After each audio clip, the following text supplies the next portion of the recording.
Morning, Mr. Westbrook. Mr. Westbrook, you're charged with assault of a family member. You're facing up to a year in jail and or a $4,000 fine. We are going to do probable cause. You have the right to remain silent. Anything you say can or will be used against you. This is what's known as a Miranda warning. But here's a question. If someone's mentally unstable, can they even fully grasp these rights? Drop your thoughts in the comments. This becomes important later. You have the right to have an attorney present. If you cannot afford one, one will be appointed to you, sir. Yes, Judge. On November 10th, 2024, the officer was dispatched to a residence in Harris County, Texas. The officer made contact with the complainant. The complainant stated the defendant, the complainant's son, and the defendant's friend had broken a window to get inside the night before.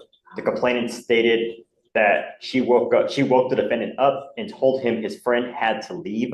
The complainant stated that she questioned the defendant about her missing prescribed oxycodone, and the defendant became irate, and the defendant struck the complainant with an open left palm across the right side of her face, causing pain. The defendant began to destroy the residence, grabbed a kitchen knife, placed it to his own throat, and fled as the complainant was on the phone with dispatch. All right. Mr. Westbrook, I'm going to find that there's probable cause to go forward with your case. I'm sending you now for a drug test. I want to know what, if anything, is in your system. You're not to use alcohol, illegal drugs, unprescribed controlled medication. If I find that you're using, I will put you in custody.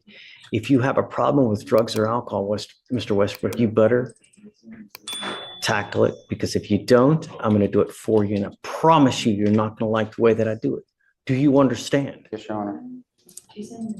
Now here's the twist. Mom's telling a whole new story. No asshole? Just a mental health emergency?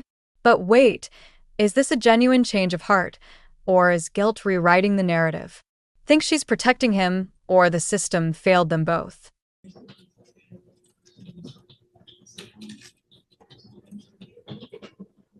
It's now, 12:10. All my lawyers are gone, and I need to get the results back, but it's not going to be. So we need to roll this case to either, tomorrow, Friday, come back and we can finish what we're doing. Now it's just too late for us to get the results and finish everything up. I'll let you pick whatever day you want to come back, but we have to come back and finish. Sir. How old are you? I'm 19, sir. What do you do for a living?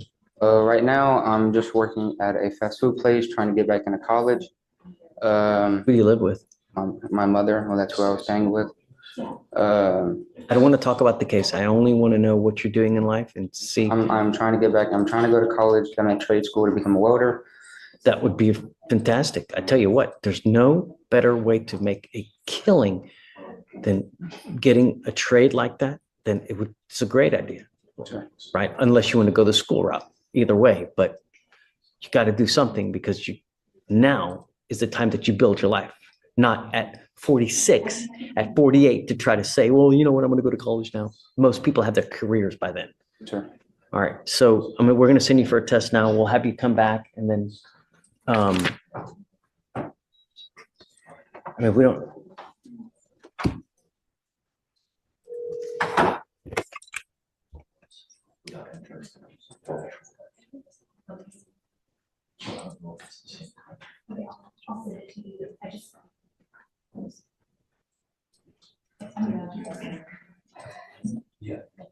Mm-hmm.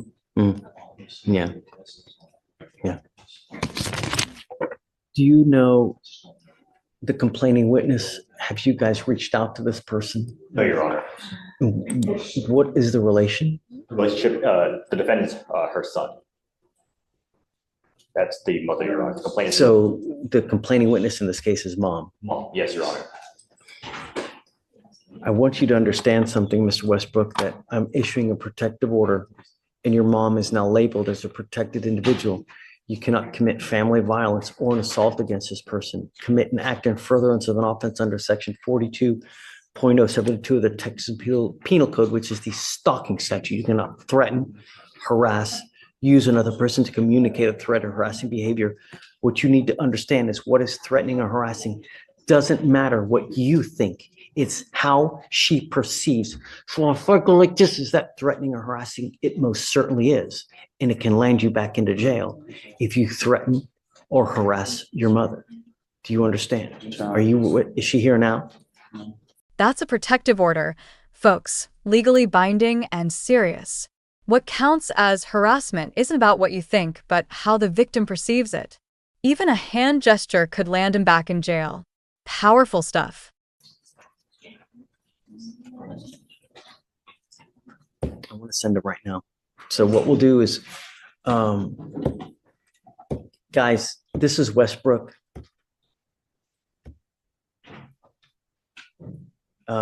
We've got mom as a CW. Yeah, or I guess let me give you the cost number. You're right. I'm sorry.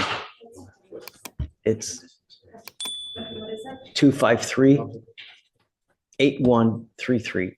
My concern is that when we have these cases and no one has spoken to the complaining witness, I order no contact. How are we going to do that here? Let me see, 25.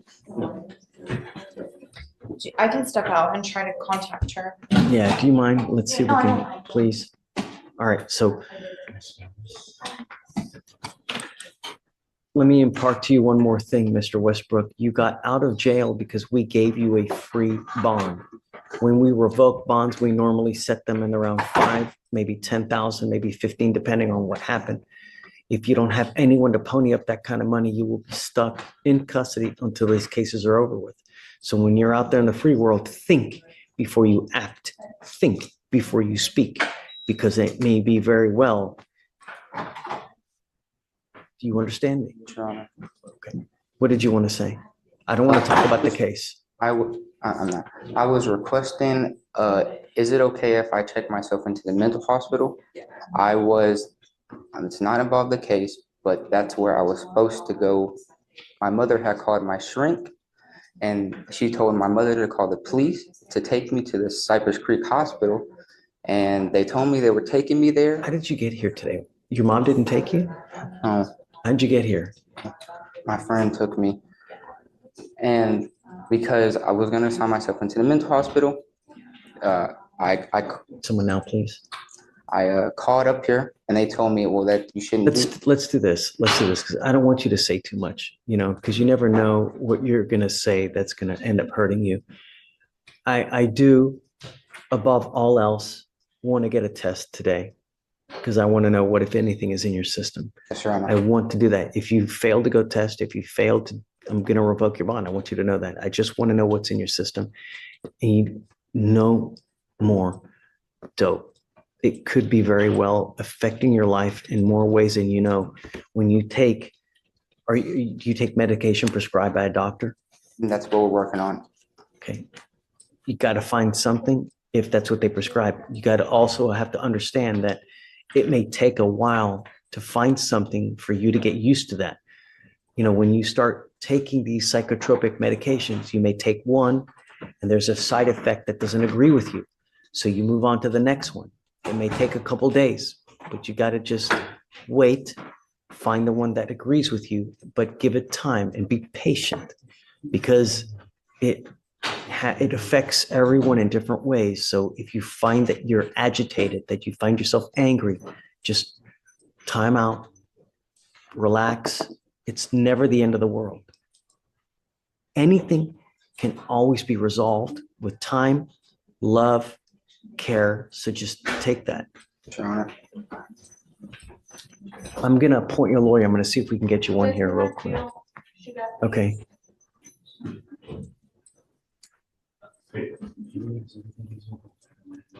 Jillian, this is Mr. Westbrook. We're going to have him just sign conditions. We'll send him for a test now. They're reaching out to mom. Mom's a complaining witness. He's thinking about checking into a hospital. If you feel that that's something that you like to do, great. That's a good thing. Just want to get help. It's anytime you try to help yourself like that, that's great. And I'm proud of you for doing it because not many people realize that, hey, I may need this kind of help. And we're support you. Anything you need, we're there to help. I can't give you a ride, but do you have a ride here now? Yes, sir. Okay.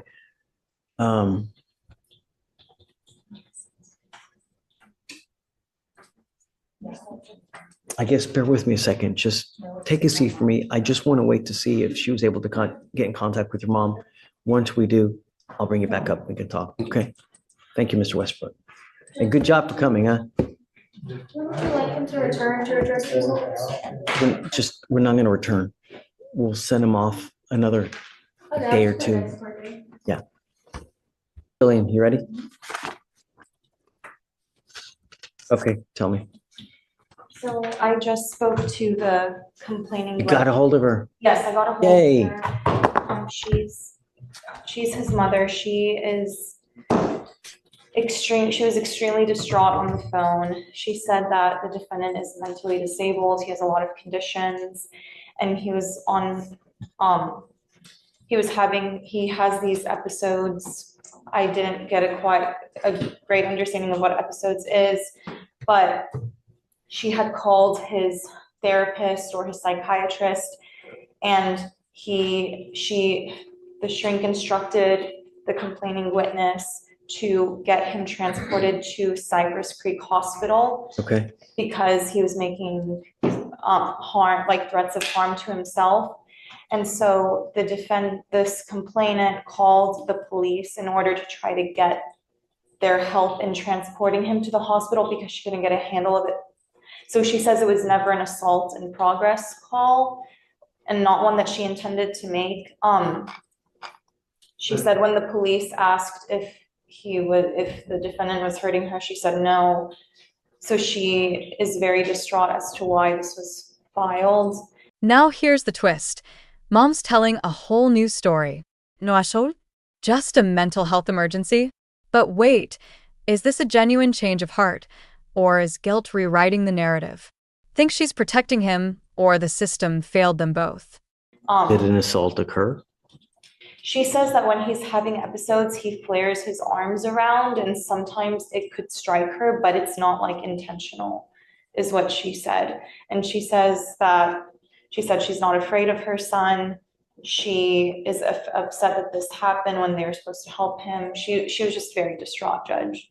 And I don't It have really any. makes me mad how people ask for help and then, instead of taking someone or helping someone into a facility, they just arrest because it's easier to arrest. We've literally So set up a system now to where it's just as easy to not arrest them and they the still hell arrest is them. what I don't understand people. I can mean, see if they didn't take them to Cypress Creek, they took them to wherever the designated location is, but there's a whole, it's just as simple now to take them where they need to go. No, I agree, Judge. I don't we need know. to start holding people accountable. Yeah. Yeah, she's very distraught and she So, said that he's on the way to. Did an assault occur? She says no. She said no assault occurred. Is there evidence that an assault occurred? Judge, this was just. Right? Because we know a lot of people recant, but do you have any evidence that one occurred? I don't have anything right now, Judge. It was only filed 3 days ago. It wasn't even set for arraignment until, it was set, yeah. It's not even set until the 18th for arraignment, so I really don't have anything besides the offense report right now. So I can't look at body cam and see if she made any statements on scene. All I have is this read. Will you read to me the DIMS again, I guess? You want me to read the DIMS, Judge? Yeah, or Yes. whatever you got to detail. I have the case jacket. Do it, Okay. please. On November 10th of 2024, officers were dispatched to a residence in Harris County, Texas. Upon contact with the complainant stated that the defendant, her son, and the defendant's friend had broken a window to get inside the night before. The complainant stated she woke defendant up and told him his friend had to leave. The complainant stated that she questioned the defendant about her missing prescribed oxycodone, and the defendant became irate, and the defendant struck the complainant with an open left palm across the right side of her face, causing Okay, pain. all right. So mom says that this happened? This is, according to the DIMS, but she told me something completely different on the phone. Michael, what do you think?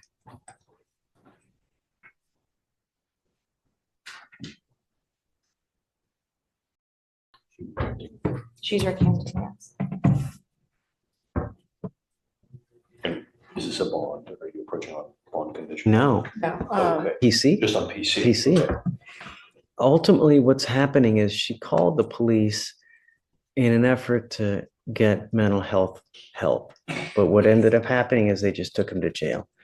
Now, she allegedly does say that assaultive behavior did occur, But now she's saying something completely different. What's right? Yeah, Judge, I mean, what they do this all the time. They say what actually happened to the police, and then they'll recant the second someone goes to jail. They want them out of the house to be safe because they're in danger at the time. And then when they realize the person actually went to jail and is being held accountable, they call us and tell us, well, nothing happened. I think at this point. I mean, I know Take that. some time to watch the body cam and listen to the 911, but I think what she said at the scene is what we need to go off of based on PC. And what she's saying to us in the rip call, we need to evaluate the case at that point. But what's in the offense report, what she told police at the scene, should judge how we evaluate PC for now. Do you wanna- And I was gonna say, I would disagree. It's not your run-of-the-mill recanting, because the first phone call that was made was to his psychiatrist. And his psychiatrist says, call the police so they can transfer him to the mental health hospital. And so that's what she did based on the advice of his doctor. And so That's according to what she told me, Judge, that she called the shrink. Well, she called the person a shrink, so I don't know if it was a therapist or a psychiatrist, which is why I'm saying shrink.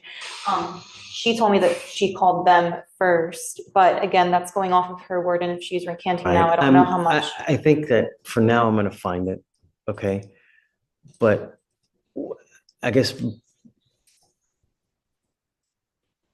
Judge, in lieu of any drug testing right now, I mean, he can go today, but as far as like resetting him for tomorrow or Friday, he is come up, supposed to Mr. Westbrook. he is supposed to be checking in today, as was the plan last week. Is that okay with the court? I'll get the proof that he's checked in. They've got a bed ready for him, and he's supposed to be going in today to the hospital. I'd like to test you real quick because I just want to know what's in your system. Will you go to the hospital afterwards? I think it may be a good idea, you know? Your life is valuable. You have only one. When you take a catastrophic move where it's you harm, it's something, it's not like Target, you can return it. This part hits hard. The judge isn't just preaching, he's offering hope. In a system that often chews people up, this is rare. If more courtrooms looked like this, how different would outcomes be for vulnerable people? Those will help you. All you have to do are two things. Come back and stay in touch with Jillian. She's great. She will help you with whatever you need. She has a direct line to me that she can always call me. If you need anything, we have resources to help you out. But you got to stay in touch with us. And I think that that's a good call. If you make it down there, let me test you real quick. I'm not going to have you come back. Just go directly there to the Cypress place right after. As long as we know that you're there, I'm not going to revoke your bond. We will let you just take time that you need to go do what you need to do. But I got to know that you're there. Sure. If I don't know that you're there and I think you're out monkey business and not doing what you're supposed to be doing, I'll issue a warrant. I don't want to have to do that. So just please stay in contact with us. Do what you say you're going to do, and good things are going to happen. I promise. Sure. You can always get a hold of us. If you ever need anything, just come back here as well. We're always willing to help you with whatever you need. Do you have any questions? Okay. Let's set it off a week. I don't want to do a long one just to make sure that we stay kind of close with Mr. Westbrook. You know, she'll give you her number so that you can always get a hold of her. Okay. All right. But we'll also take care of costs. You won't have to pay for anything. So don't worry about the money. All you got to do is show up and stay in touch with Jillian. Sure. All right. So, quick question. When I do get out of the hospital, just to let her know that I am getting out the hospital, correct? So what happens is usually when you check in, we'll get a rough kind of figure for how long you'll be there. I don't know. It could be a day, it could be 2 days. The idea is to get you as the best way you can. And it may take a day or two, it may take a week. I don't know, but stick with it. Yes, sir. You know, take your time. Rome wasn't built in a day, as the saying goes. It takes time. And if you've got the patience, you got the love, you got the want, anything can happen, you know, here soon. And I also have resources to get you on track to help you with welding if you want it. I know people and I'll help you out with it. If you help me with yourself, I will help you with the job aspect afterwards. I promise. Sure. You know? Okay? Sure. All right, Mr. Westbrook. Best of luck to you, okay? We'll see you soon. Yeah. All right, thanks.